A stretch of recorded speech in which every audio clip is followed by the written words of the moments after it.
বিশেষ বিজ্ঞপ্তি, আমাদের চ্যানেল থাউজেন্ডসে সাবস্ক্রাইব করুন। আপনাদের ভালোবাসা ও সহযোগিতা আমাদের একান্ত কাম্য। ধন্যবাদ। হ্যালো বন্ধুরা, সকলকে স্বাগত জানাই গোপালপাড়ায় গল্পের দুনিয়ায়। আজকে আমাদের গল্পের চ্যানেল উপস্থাপনা হলো ইলিশ মাছ রহস্য নামক গল্পটি। চলো বন্ধুরা, দেরি না করে আজকের এই অসাধারণ গল্পটি শুরু করা যাক। ইলিশ মাছ রহস্য। গঙ্গার ধারে একদিন কথা প্রসঙ্গে মহারাজ কৃষ্ণচন্দ্র গোপালকে বললেন, আমাদের বাঙালির মধ্যে ইলিশ মাছ দেখলেই লোকে দাম জিজ্ঞাসা করে, এর কারণ কি? গোপাল উত্তর দিল, এটা বাঙালির স্বভাব মহারাজ। তবে আমি যদি ইলিশ মাছ নিয়ে বাড়ি ফিরি, আমাকে কেউ দাম জিজ্ঞাসা করবে না। এ অসম্ভব, হতেই পারে না, লোকে দাম জিজ্ঞাসা করবেই।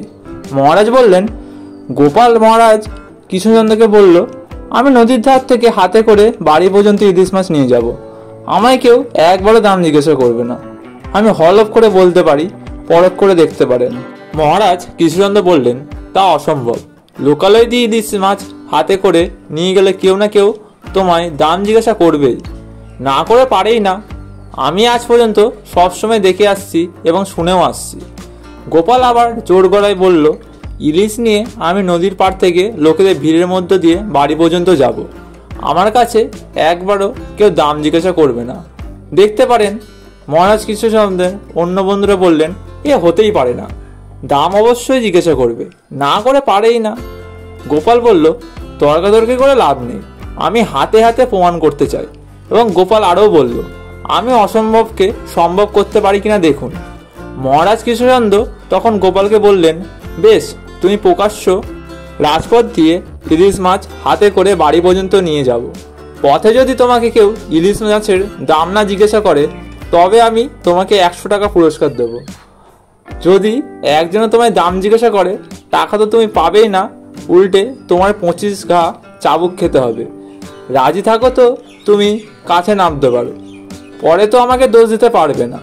গোপাল বলল, বেশ, আমি আপনার এ প্রস্তাবে রাজি আছি, দেখি পারি কি না।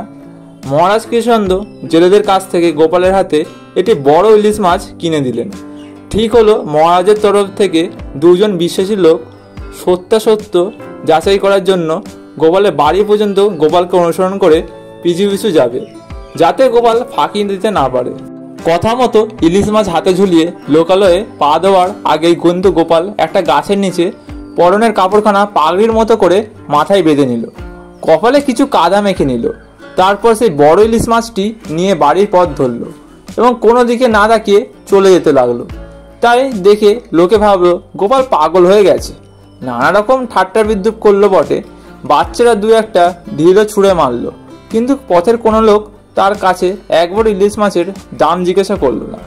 বাড়ির কাছাকাছি এসেই গোপাল মাথা থেকে কাপড়টা খুলে নিয়ে কোমরে জড়িয়ে চট করে বাড়ির ভেতর ঢুকে পড়ল।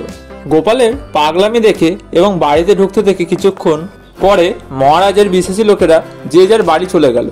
মহারাজ কৃষ্ণচন্দ্র বিশেষী সঙ্গীতের মুখে সব ব্যাপারটা শুনে অবাক ও হতবাক হয়ে গেলেন। তখন বাধ্য হয়ে তাকে প্রতিশ্রুতি অনুযায়ী 100 টাকা পুরস্কার দিতে হলো। মহারাজের ধারণাই ছিল না যে গোপাল অসম্ভব কাণ্ড করবে। বন্ধুরা, আজকের গল্পটি কেমন লাগলো অবশ্যই কমেন্ট করে জানাবেন এবং পরবর্তী ভিডিওগুলো দেখতে আমার চ্যানেলটিকে অবশ্যই সাবস্ক্রাইব করে রাখবেন। দেখা হচ্ছে পরবর্তী ভিডিওতে।